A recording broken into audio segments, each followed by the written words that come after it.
My name is Olivia Hart, and my wedding day was meant to be the most joyful moment of my life since childhood. I believed my family would always stand by me.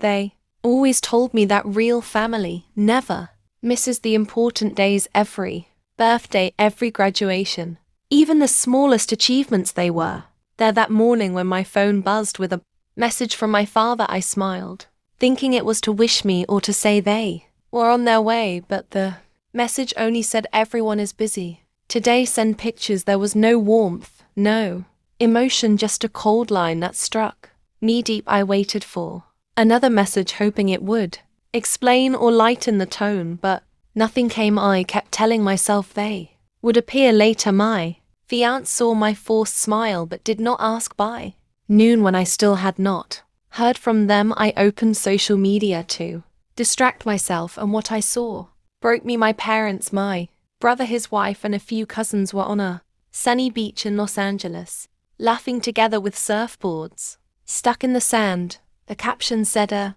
perfect family getaway." Picture after picture showed them riding the waves, raising glasses, and enjoying themselves, without a single mention of my wedding. They had planned this trip long ago, choosing my brother's comfort over my happiness on the one day I needed them the most. My hands shook as I wrote one small word: enjoy. My heart was heavy, but my mind was clear. That night I made a call that would change everything. The next morning when I woke, my phone showed 32 missed calls. If it were your wedding day and your whole family chose a vacation over you, acting like you did not even exist, what would you do? I truly want to know. The call I made that night was not out of anger. It was to Erin, my friend from college, a sharp-minded accountant who could catch lies in numbers.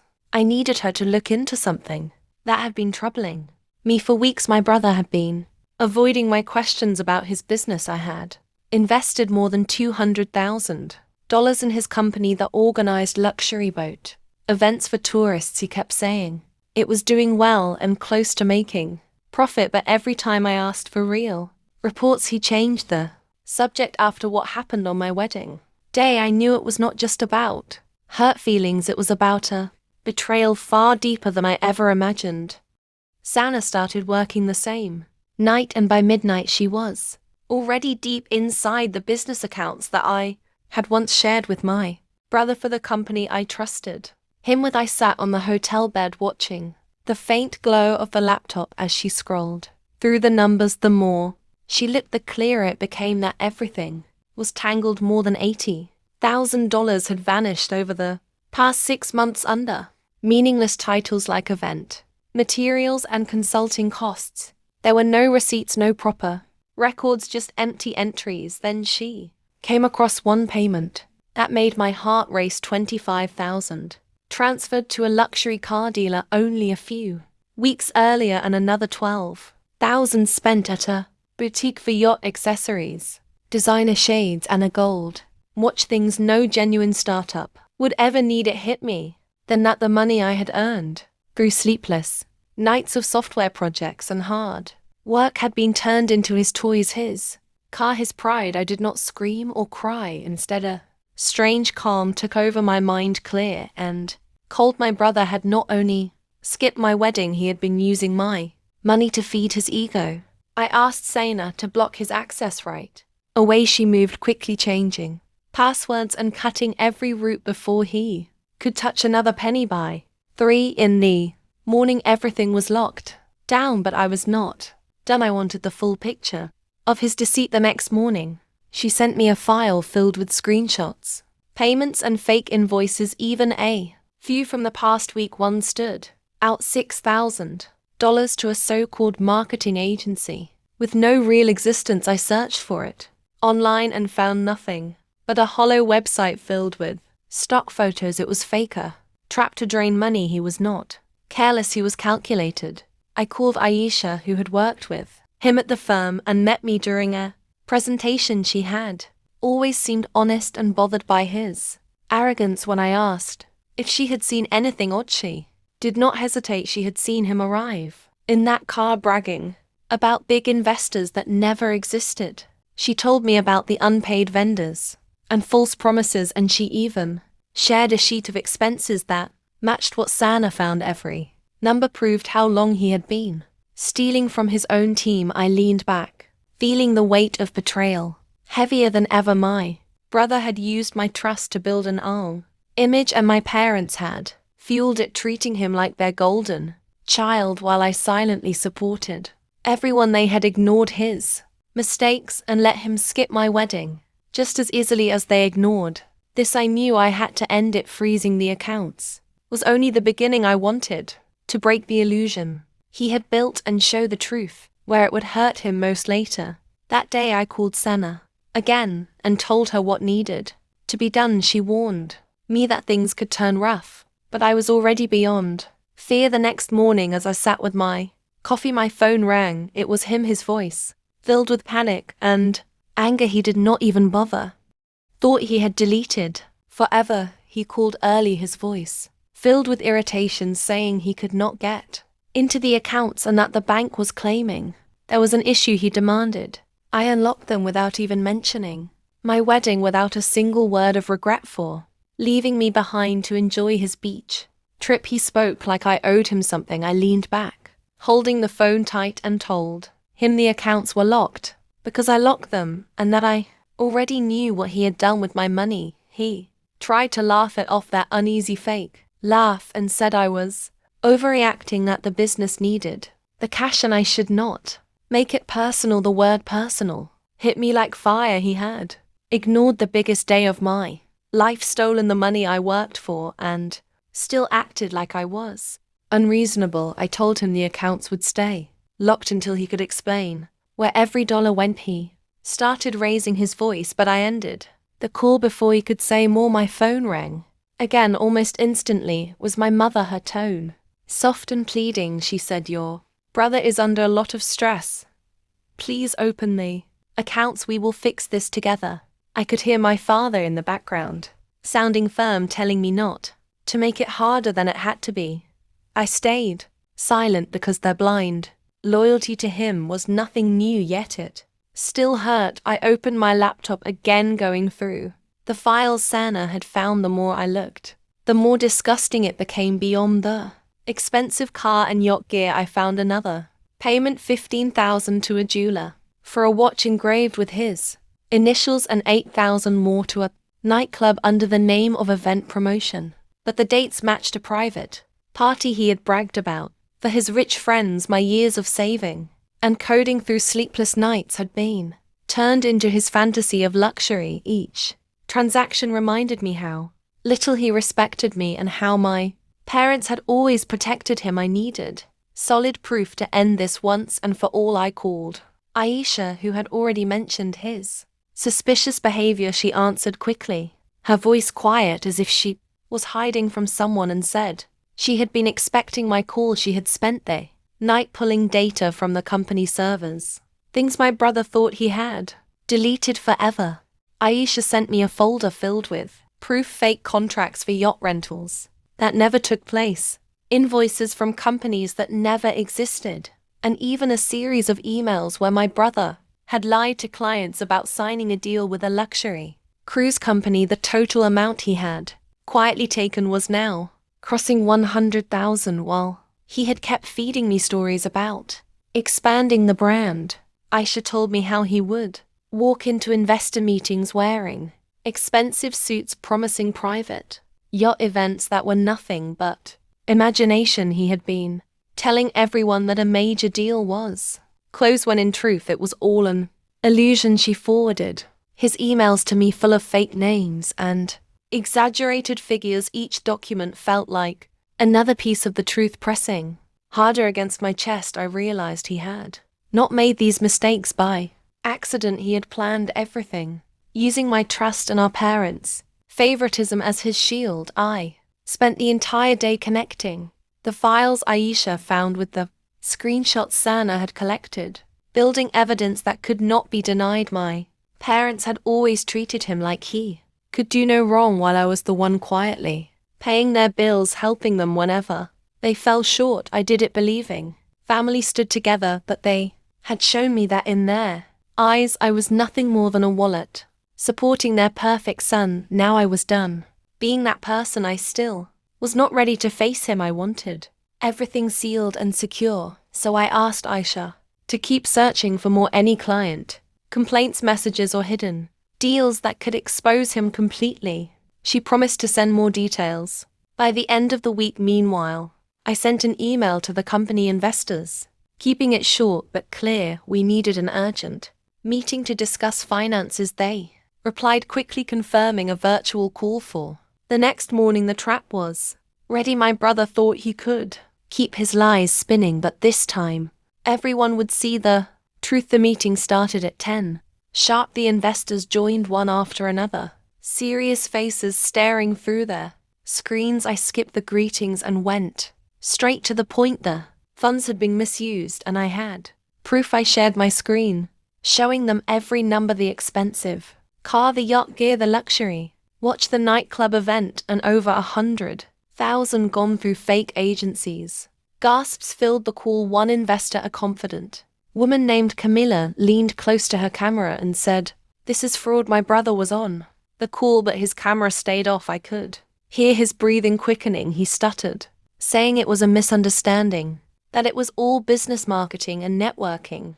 I did not let him continue. I showed an email he had sent to a fake client claiming a partnership with a cruise line that did not exist, and then displayed the purchase of the custom watch with his initials. Their faces turned cold. Camilla asked if he really expected them to believe that a gold watch was a company expense. His words started falling apart. The investors had heard enough. By the end of the meeting, they voted to freeze all business activities and ordered a full audit. One of them, a property investor, said he had been close to signing a big deal, but now it was off completely. Within hours, the story spread across the city. Business circles whispered his name, and by midday, a local online journal had published an article exposing him as the head of a failing company under investigation for financial fraud. His name was suddenly everywhere for all the wrong reasons, but I did not stop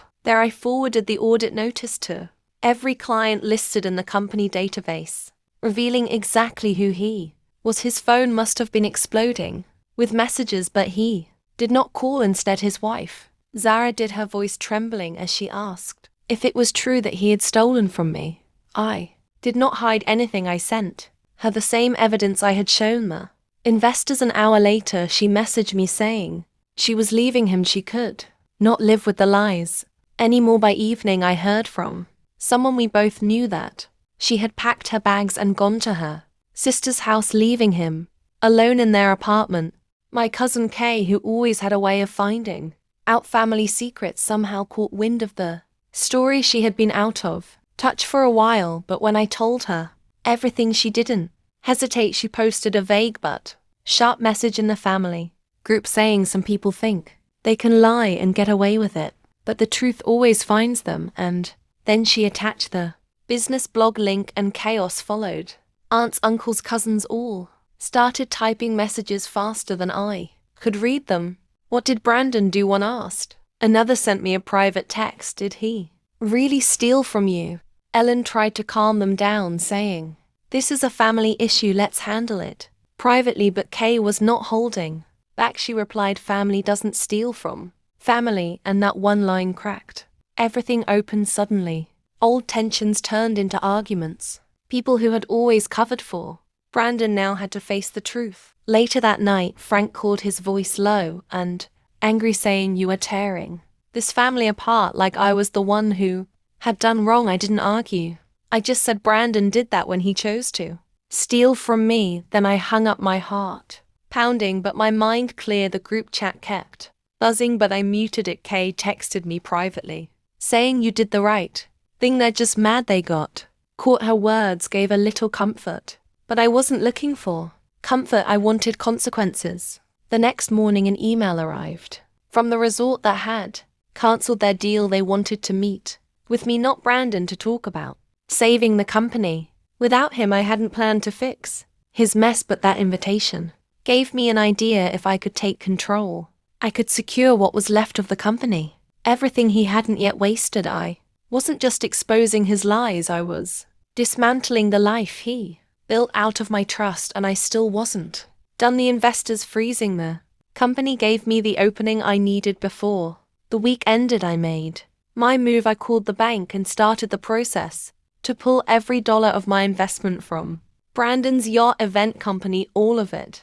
The $200,000 I had built over years of hard work, money that had once been fuel for his ego, was now coming back to me. The paperwork was simple.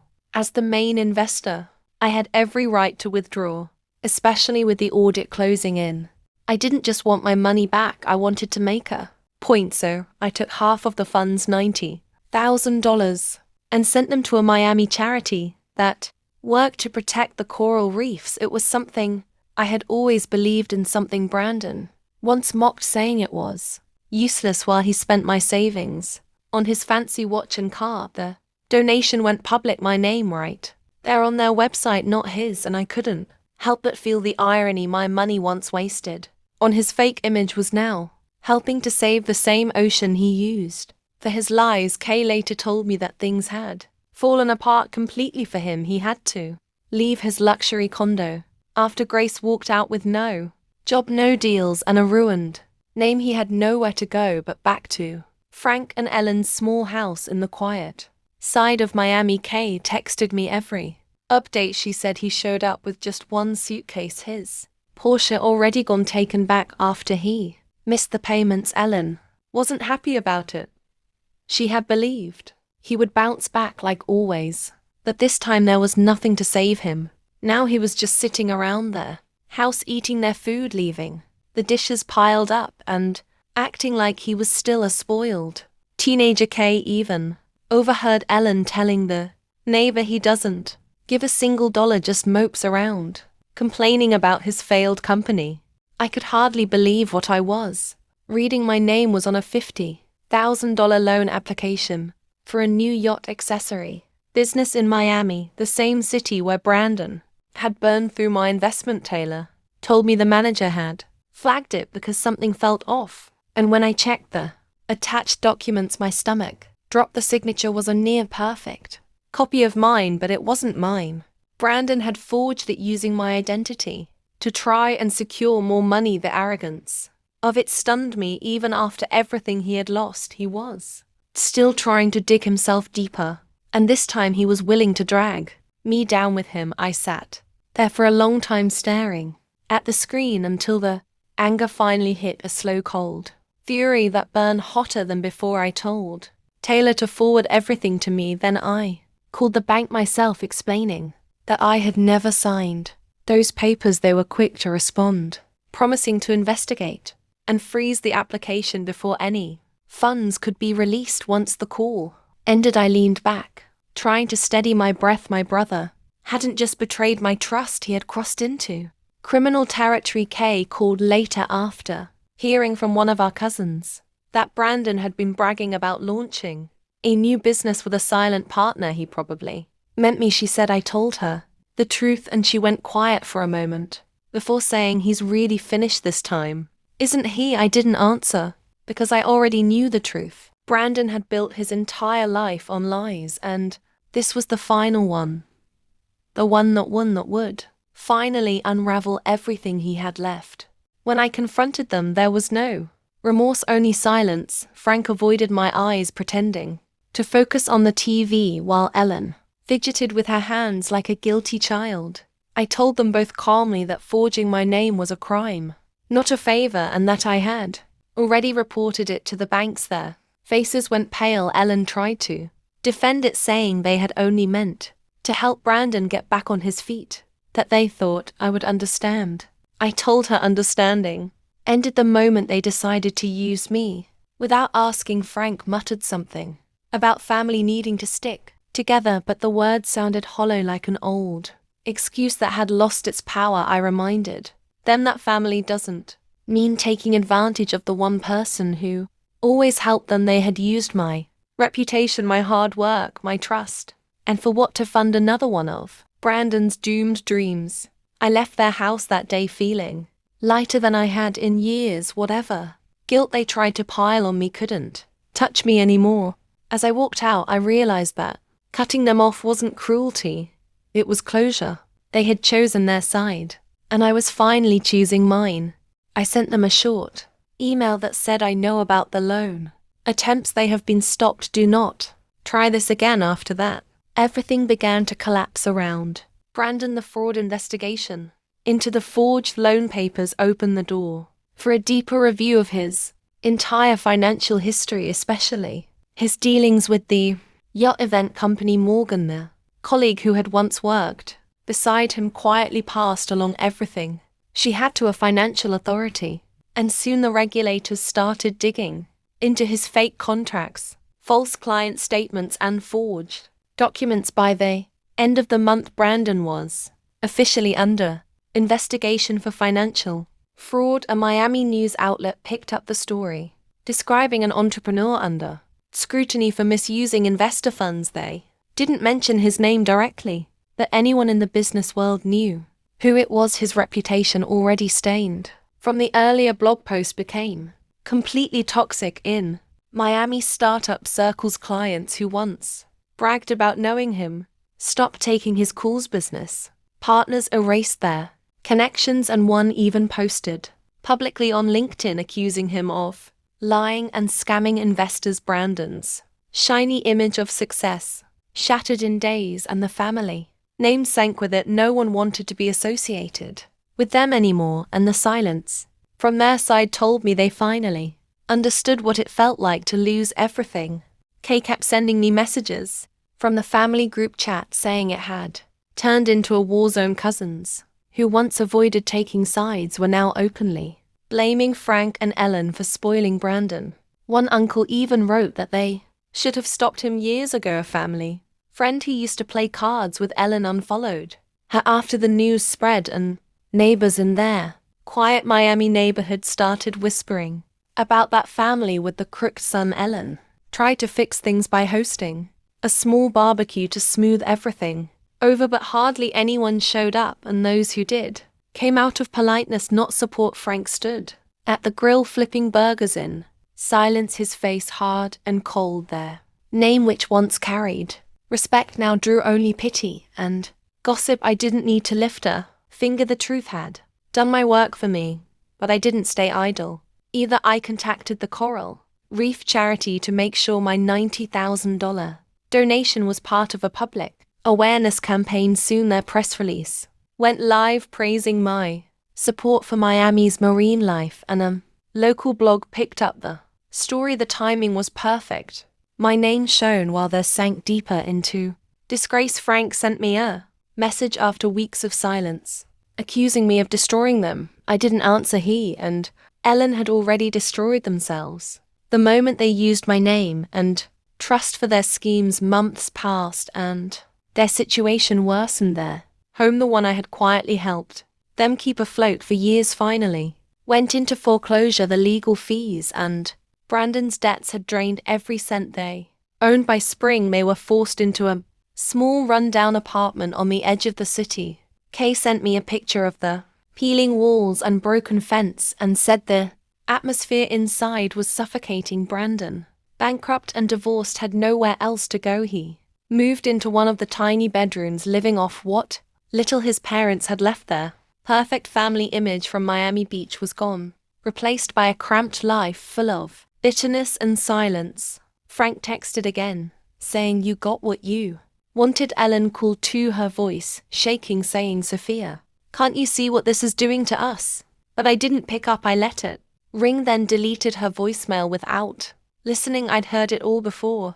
Every excuse, every plea, every attempt to make me feel guilty for their mistakes. I was done with them for good. Kay still sent me updates, but I never replied because I didn't need to. Their downfall said everything that needed to be said.